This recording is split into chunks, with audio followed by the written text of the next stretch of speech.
네, 여러분 안녕하세요. AI 패권 전쟁의 시대. 정말 사느냐 죽느냐를 결정짓는 그 AI 기술, 우리 한국 경제 도대체 어디까지 와 있나? 우리는 어떻게 해야 되나? 또 우리 정부는 정책은 어떤 방향으로 가야 되나? 우리가 고심하는 것들이 굉장히 많습니다. 또 여러분들의 투자 의사 결정이라는 관점에서도 굉장히 중요한 요소 아닌가 생각합니다. 그래서 이 AI 영역에서 정말 우리 한국에서 어, 몸담고 정말 AI 기업을 상장시킨 그 주역을 좀 모셔서 대담을 좀 진행해 보고자 합니다. 안녕하십니까? 안녕하십니까. 네. 이제 눈을 바라보고 인사를 못 드릴 것 같습니다. 이제 상장사 대표님이십니다. 상장하기 전에는 제가 좀 조금 편하게 했는데 네, 농담입니다만. 네, 예. 오셨으니까 자기소개 한번 해주실 걸 부탁드릴까요? 네, 안녕하십니까. 저는 25년 1월 24일 막 상장을 마친 상장 새내기 인공지능 대표 기업 YG전세 대표 강영성입니다. 반갑습니다. 감사합니다. 와주셔서 일단 감사하고요. 오해하지 마십시오. 이런 한 푼 안 받았습니다. 우리 홍보가 아닙니다. AI 현업의 전문가로서 현업에 정말 그 몸 부딪혀가면서 AI 산업 영역에 하나의 역할을 하고 계신 그 그냥 학자나 전문가나 연구자 말고요. 실제 현업에서 몸으로 부딪히면서 AI 산업을 일으키고 계신 장본인을 초대해서 우리가 어디까지 와 있고 어디까지 가야 될지 어느 방향으로 가야 될지 좀 방향을 여쭤보고자 합니다.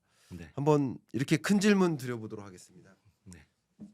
지금 이 시대를 AI 패권 전쟁의 시대라고 제가 한번 이렇게 정의 내려보면 동의하십니까? 어떻습니까? 저는 한마디로 말씀드려서 네. 100% 아니 1000% 동의합니다. 동의하십니까? 맞습니다. 그러면 어떤 견해를 갖고 계신지 지금 AI 패권 전쟁이 어느 정도에 와닿는지 말씀 한번 부탁드립니다. 뭐 교수님께서 너무 잘 아시겠지만 네. 뭐 가장 최근에 AI 하면은 떠오르는 단어가 어떤 게 있을까요? 뭐 혹시 딥시크 그렇죠. 말씀하시는 거고? 딥시크 얘기가 나올 수밖에 없습니다. 네네네. 사실은 연초만 하더라도 누구나 엔비디아의 어떤 독주, 네. 엔비디아가 마치 전 세계, 우리 CES에서도 네. 뭐 보셨겠지만 그럼요. 전 세계 AI를 예. 다 이렇게 지휘할 것 같은 모습으로 나타났었죠. 네네. 근데 어느 날 갑자기 사실은 저희 상장 다음이었는데 예. 상장 이후에 그 연휴 기간 중에 나타난 딥시크가 주가를 엄청 떨어뜨리고 사실은 AI의 판도를 막 휘저을 정도의 상황들이 맞아. 생겨났습니다. 예.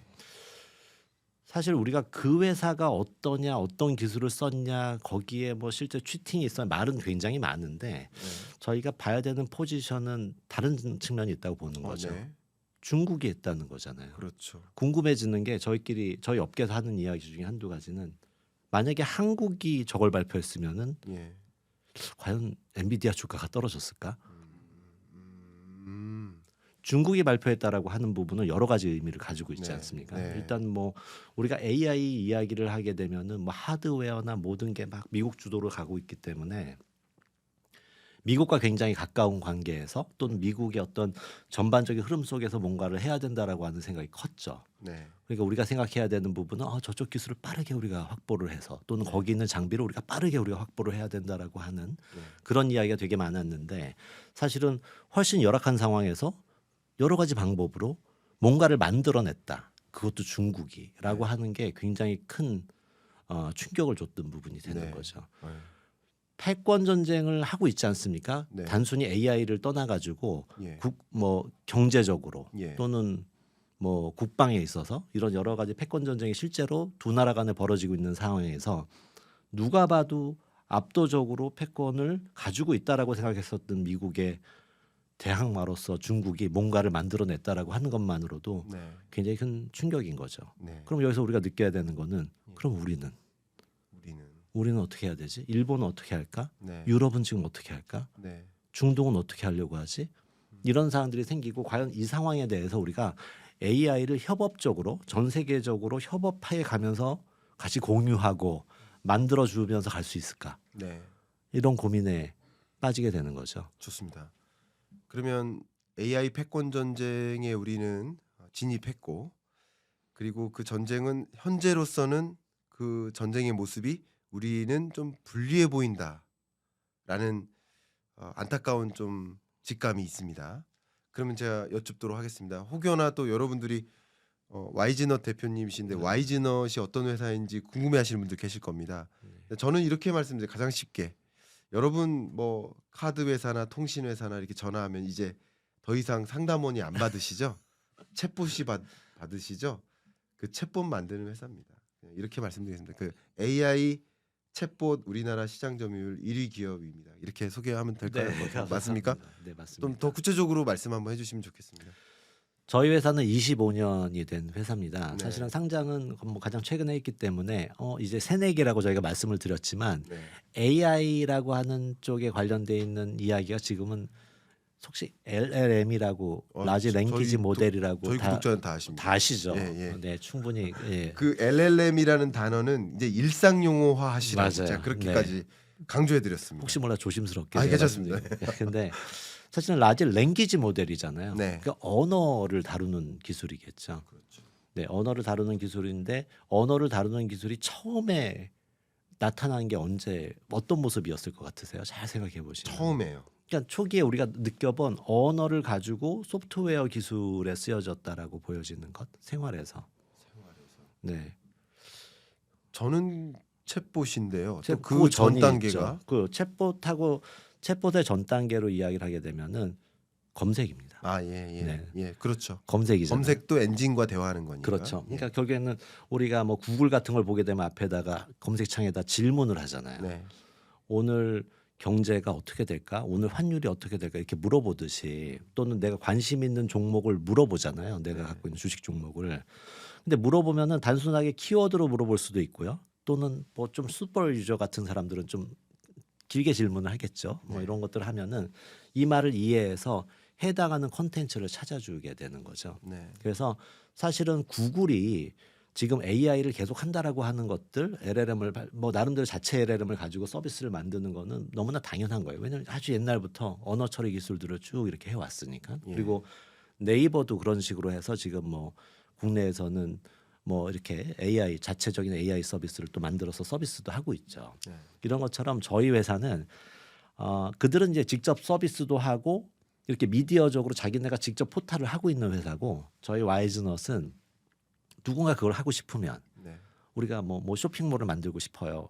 근데 우리는 상품은 있는데 이거를 포탈로 만들 수가 없고 검색도 없어요. 그럼 우리가 가서 만들어 주는 거예요.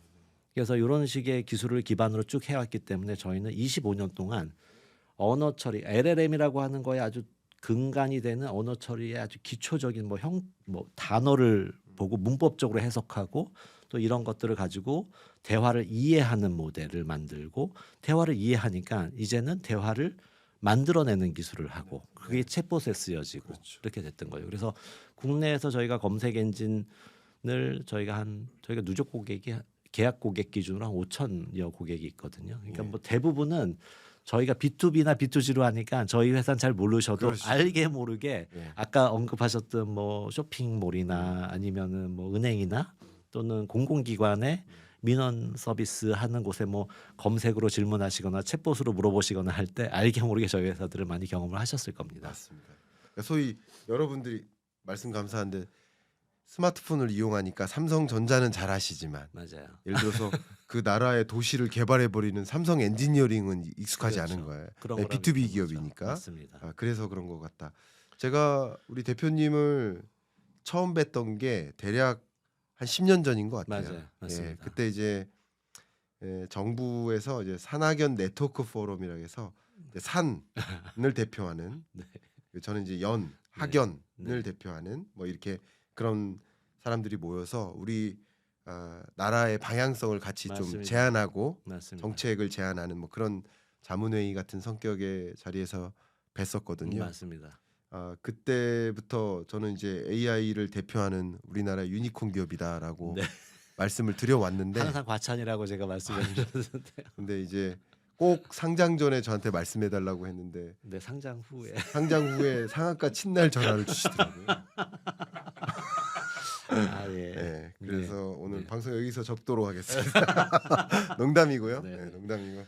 자, 그러면 이제 본격적으로 대담을 이뤄가고자 하는데요. 네네. 어쨌든 지금은 이제 AI의 각축전이 더 벌어진 거잖아요. 맞습니다. 딥시크 사태 맞습니다. 이후에. 맞습니다. 그리고 더 저가 전략. 맞습니다. 예. 특히 뭐 HBM과 같은 하드웨어적인 어떤 구성품 없이도 우리가 맞습니다. 그럼 이렇게 하다 보면 AI 서비스가 더 확대될 가능성이 있거든요. 맞습니다. 그렇죠. 맞습니다. 그리고 또 더군다나 시점적으로 네. 이 3월 첫째 주 제가 MWC에 다녀옵니다. 네네. 그래 MWC가 개최되고 네네. 또 서로 많은 기업들이 AI 에이전트 우리가 최고야 이렇게 맞습니다. 할 거예요. 그리고 3월 5일 날 중국의 양회에서 네. 빅테크 기업들을 앞세워서 우리 네. 이렇게 경제 성장 도약할 거야. 지금 이렇게 움직이는 상황 하에 맞습니다. 대표님, 우리 AI 기업의 현주소, 현업에 계신 네. 대표님으로서 어떻게 평가하십니까? 저희가 봤을 때 지금 AI라고 하는 이 이슈를 가지고 사실은 이전부터 쭉 AI가 쭉 있었죠. 네. 그러다가 챗 GPT가 나오면서 폭발적으로 이 AI를 어떤 식으로 접목을 하는 게 좋을까? 저게 뭔가 큰 일을 만들 것 같다라고 하는 형태로 시장에 뭔가 여파를 준 것들은 지난 2년, 한 2년 전부터 시작이 됐었던 부분입니다. 네. 근데 2년 동안에 벌어진 일을 한번 돌이켜 놓고 보면은 사실은 이렇다 할 유니콘 2년이면은 한국에서 그러면 이 주제로 누군가 굉장히 크게 성장하는 기업이 있었어라고 이렇게 한번 돌이켜 볼 부분이 있어요. 아니면 네. 기존에 대기업이나 네. 이런 쪽에서 이 AI를 기반으로 해서 예를 들어 삼성전자 확 달라졌다라거나 네. SK가 확 바뀌었다거나 뭐 현대차가 확 바뀌었다거나 뭐 이런 식의 혁신이 있었는가? 네. 근데 기억나세요?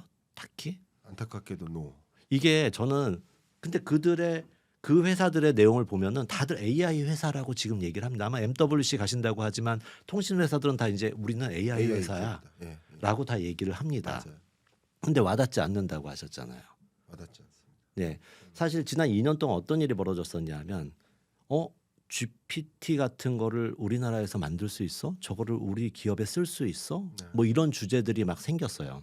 그래서 과거에는 소프트웨어를 예전에 기억나시겠지만 우리가 인공지능 대화 시스템의 초기 모습은 챗봇인데 챗봇일 때는 IBM의 왓슨을 보고 저런 식으로 우리나라가 만들 수 있어?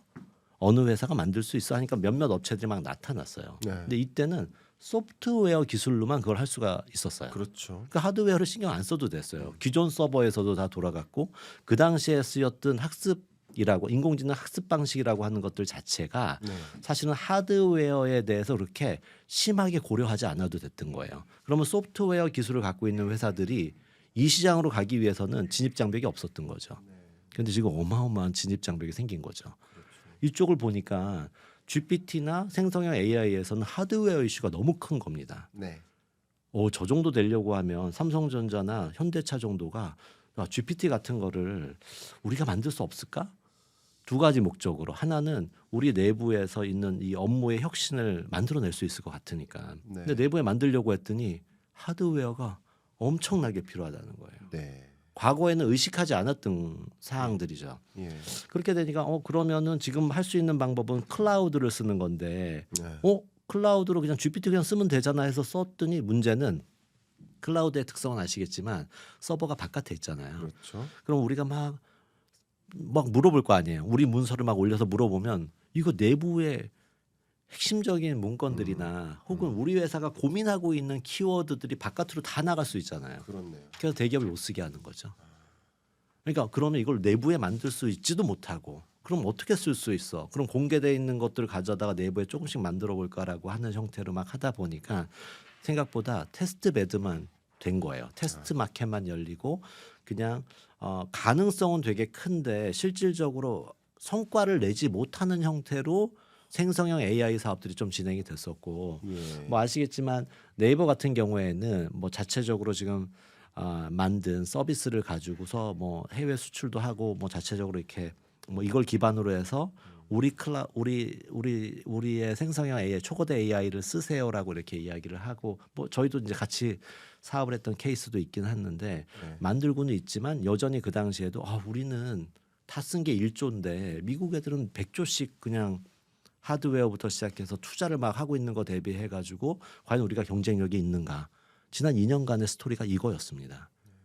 그러다 보니까 이 국가가 이걸 어떤 식으로 지원을 해야 되지? 이건 나라가 손을 놓고 있어야 되나? 그래서 이제 최근 들어서 조금 이슈가 나온 거는 고속도로가 될 수도 있겠지만 일단은 하드웨어를 많이 GPU를 확보하자 해서 지금 정부에서 예산을 지금 만들고 하고 있지 않습니까? 네, 네. 뭐 18,000장 뭐 이렇게 만들자고 하고 있고 제가 속해 있는 협회 소프트웨어 산업협회라는 곳이 있는데 네. 한국 소프트웨어 산업협회에 뭐 회장님도 나서고 뭐 이래가지고 요거를 구축을 하려고 하는 예산 작업이 지금 진행이 되고 있습니다. 네. 그래서 언론에도 지금 계속 나오고 있고요. 그런데 제가 보고 있는 부분은 이걸 만드는 이유는 우리도 이제 말씀하신 대로 이게 본 게임이 생겼는데 우리도 뭔가 만들어내고 하려고 하는데 아니 대기업도 하드웨어가 없다고 난리야.